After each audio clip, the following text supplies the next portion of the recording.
রাধে রাধে। আজকে আমি একটা কঠিন বাস্তব কথা আপনাদেরকে জানাবো। যদি আপনি সৎ পথে চলেন, তো দেখবেন আপনার সাথে চলার মতো সাথী সবসময় আপনি পাবেন না। কিন্তু যদি আপনি অসৎ পথে চলেন, তো আপনার সাথে চলার মতো প্রচুর সাথী আপনি পাবেন। আপনার বাহবা করার মতো প্রচুর লোক আপনার চারিপাশে জড়ো হবে। আপনি মন্দিরে যাওয়ার কথা বলুন, দেখবেন আপনার সাথে যাওয়ার মতো লোক অনেক কম পাবেন।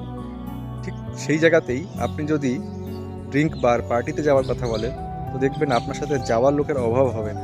আজকে এই সময় আপনি সৎ পথে চলুন, ধর্মের পথে চলুন, দেখবেন আপনার সাথে পায়ে পা মিলিয়ে চলার মতো মানুষ আপনি খুব কম পাবেন। কিন্তু আপনি অসৎ পথে চলুন, অধর্মের পথে চলুন, দেখবেন আপনার পাশে কত মানুষ দাঁড়িয়ে পড়ে। তাই ধর্মের পথে, সৎ পথে চলা কঠিন।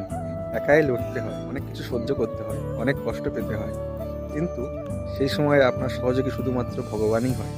রাধে রাধে।